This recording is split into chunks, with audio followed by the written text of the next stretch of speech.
Hola y bienvenidos nuevamente a esta sucesión de El Valor del Mes. En este mes en Balmoral estamos promoviendo el valor de la ética empresarial. Cuando hablamos de ética empresarial, tenemos que darnos cuenta que no estamos hablando de algo estático. La ética empresarial no es un diploma, un sello, un reconocimiento, algo que uno alcance y luego ya no tenga que hacer más. La ética empresarial es algo vivo, un camino que debemos recorrer todos los días. En esta sesión abordaremos primero qué es la ética empresarial, después hablaremos un poco acerca de por qué es importante vivirla, los obstáculos que en el camino podemos encontrarnos a querer vivir la ética empresarial y algunas sugerencias concretas para poder vivirla. Comencemos definiendo qué es la ética empresarial. La ética empresarial tenemos que darnos cuenta que es más allá de las reglas. No se trata simplemente de seguir un conjunto de reglas o normativas. Y ahí es donde la ética empresarial se divide o se separa del simple compliance o el simple cumplimiento. Porque tenemos que tener muy claro que la ley siempre nos marca el mínimo que debemos cumplir. La ley no me está diciendo cuál es el máximo al que yo puedo aspirar. Eso solo me lo dice la ética. La ética sí es un código moral en el mundo de los negocios. Los negocios no son ni la selva ni para animales. Solo en esos dos lugares, en esas dos circunstancias, la ley de la selva funciona. Ese sálvese quien pueda. Por supuesto que necesitamos y que existe en la ética empresarial esa brújula que nos dice si lo que estamos haciendo está orientado al éxito a largo plazo de nuestro negocio. Esa ética normalmente se traducirá en valores, cosas que el día a día se viven, actuaciones concretas, actuaciones concretas de que se puedan vivir, que podamos medirlas. Cuando hablamos de ética empresarial, sí, estamos hablando de un enfoque a largo plazo, un enfoque que no solo pone su atención en el éxito inmediato que podemos tener con tal o cual decisión, sino que esa decisión la proyectamos en el tiempo y vemos cuáles son sus efectos. Por eso, la ética empresarial será ese conjunto de normas que orientan la toma de decisiones de toda la organización para poder cumplir con su misión y alcanzar su visión. Al ver esta definición así un poco tan completa, que abarca tanto, nos damos cuenta que la ética empresarial termina siendo el corazón de cada empresa, la cultura, cómo se hacen las cosas, no cómo decimos que se hacen, sino realmente cómo es que en el día a día, como empresa, como familia, como persona, pues nos manejamos en este mundo. Warren Buffett, este gran inversionista estadounidense, tiene esta cita que quiero compartir con ustedes. En el mundo de los negocios, la honestidad es un activo sumamente costoso. Si se pierde, es irrecuperable. La ética empresarial no solo es una opción, no es, como dicen los norteamericanos, un nice to have, algo que sería bueno tener, pero que si no lo tenemos, no pasa nada. La ética empresarial no solo es una opción, sino que es un activo valioso. Y, a ver, más que valioso, crucial para el éxito a largo plazo de una empresa. Es que al fin y al cabo, por eso es que queremos vivir la ética empresarial para construir confianza duradera, para que hayan clientes satisfechos y leales. para que si en algún momento hiciéramos una encuesta de satisfacción, pues un cliente dijera que sí regresa y que sí nos recomienda. Cuando se vive la ética, cuando se construye una confianza duradera, los mismos clientes son los que llevan nuestra buena reputación. Qué importante que es esa publicidad boca a boca, ¿no? Y esto impacta en que el negocio, la familia, la vida personal, pues sea sostenible. Hablábamos hace poco acerca de sostenibilidad. Decíamos que es ese enfoque integral, ese enfoque estratégico que busca que las acciones de hoy no pongan en riesgo la capacidad de seguir actuando mañana. La ética en los negocios, la ética en la empresa, además, tiene un impacto enorme en la sociedad.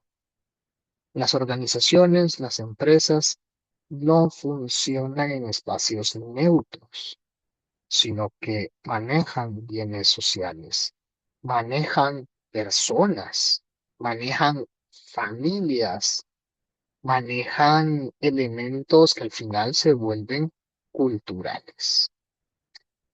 ¿Qué obstáculos podemos encontrar si queremos vivir este valor de la ética empresarial? Uno de los grandes obstáculos son las presiones financieras y ganancias a corto plazo. Este es uno de los obstáculos más comunes hacia la ética empresarial.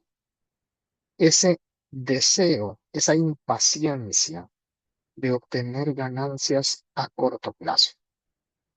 Muchas veces, a menudo, las organizaciones, las empresas enfrentan esta tentación, tomar decisiones que pueden aumentar las ganancias rápidamente, pero que a largo plazo terminan dañando la reputación y la sostenibilidad. Si en una organización la ética no se valora, si en una organización la ética no es vida, sino solo es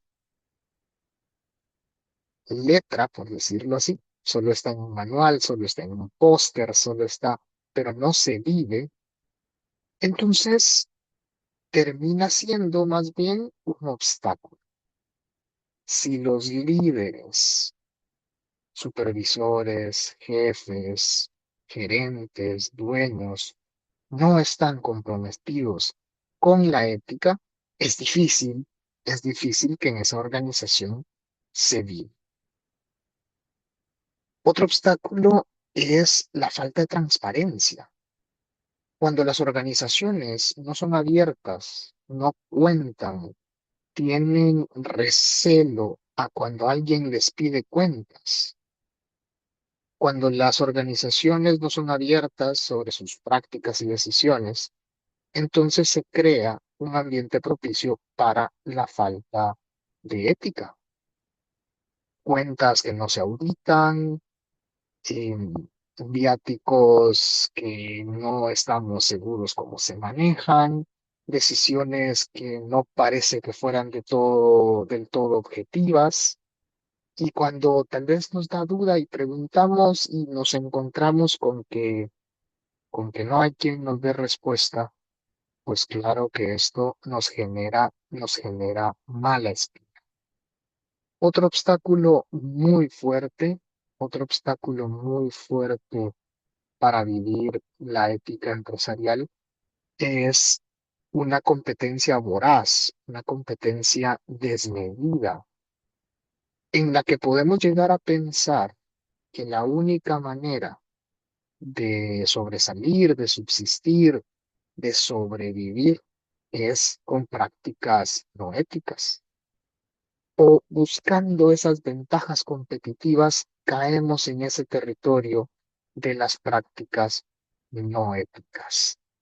Para una organización, para una familia, para una persona, la presión por superar a la competencia va a poner a prueba nuestros valores éticos. ¿Qué podemos hacer entonces como organizaciones para vivir este valor? Primero, establezcamos la transparencia como una norma, una política de puertas abiertas, libros abiertos, información abierta. Hay que compartir la información sobre decisiones y prácticas empresariales. A ver, que si en mi trabajo se entrega un bono en base a desempeño, pues pudiera ser una buena práctica dar a conocer cuál fue la puntuación específica de esa persona, para que esa persona sepa por qué se le ha dado ese bono o por qué no se le ha dado ese bono. Que las decisiones que se tomen, se está pensando en un aumento, se está pensando en una promoción y hay varios candidatos y al final se escoge uno. Bueno, que a los demás se les diga por qué se tomó esa decisión. Y esto ayuda mucho cuando lo tenemos puesto en políticas. Políticas de divulgación de la información de forma transparente, dependiendo del rubro, pero hay organizaciones que por ley están obligadas a compartir sus estados financieros o algún otro documento fiscal, pues cada cierto tiempo. Esa transparencia como norma, pues nos lleva a que de manera regular estemos comunicando los valores y los principios éticos de la organización. Estos elementos es la psicología del anuncio. Repetir, repetir y repetir.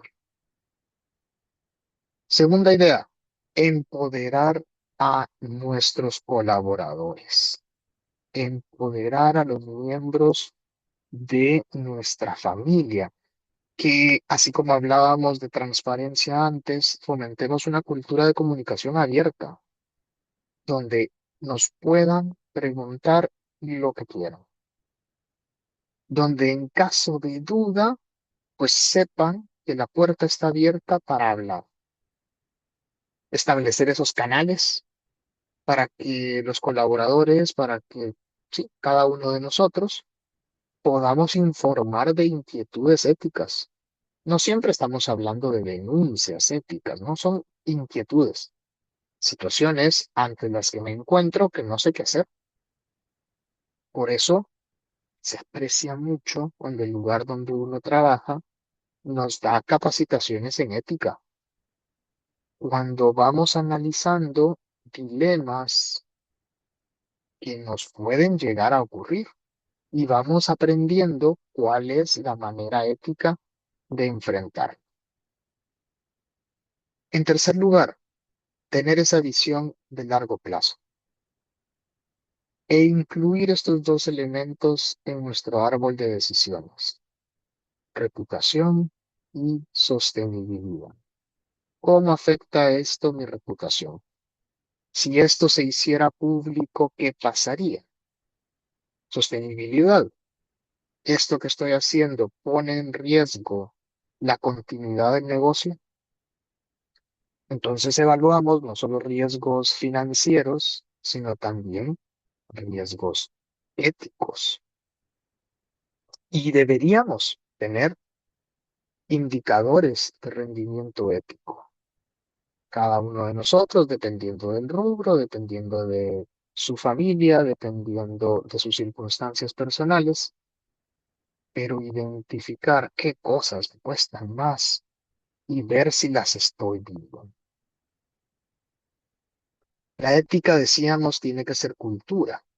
Y la cultura se transmite siempre desde arriba. La ética es como la lluvia, solo viene de arriba hacia abajo. Por eso tenemos que integrarlo en todos los aspectos y también aprender a celebrar los buenos comportamientos éticos para fortalecer estos elementos culturales. Así como hoy, pues tener capacitaciones en ética. Hay que estar constantemente recordando estos puntos esenciales. proporcionar capacitaciones en ética, no solo a los empleados, ni solo a los líderes, sino a ambos. Los dos los necesitamos. Ofrecer recursos, ofrecer recursos para que las personas que toman decisiones puedan, puedan hacerlo de una manera que no afecte la reputación, que no afecte la sostenibilidad. Y estas capacitaciones, bueno, pues tienen que irse actualizando. Los riesgos éticos que tenemos hoy no son los mismos riesgos éticos que teníamos hace 5 años, ni hace 10, y hacia el futuro tampoco. Entonces, estos programas deben actualizarse. El monitoreo y cumplimiento ético es importante. Es importante tener sistemas que nos ayuden a monitorear, a detectar, a prevenir pues, violaciones en ética. Pero lo pongo de sexto porque lo pongo de sexto porque si no hemos hecho, si no tenemos todas las ideas anteriores, pues esto no saldrá bien. Un sistema de monitoreo, un sistema de compliance, de cumplimiento, así por así, pues se queda un poco corto, se queda un poco seco.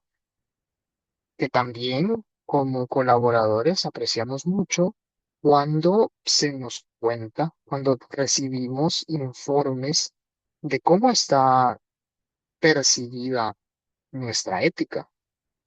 Y si en algún caso, y si en algún caso detectamos violaciones a las políticas de ética, hay que tomar medidas disciplinarias consistentes.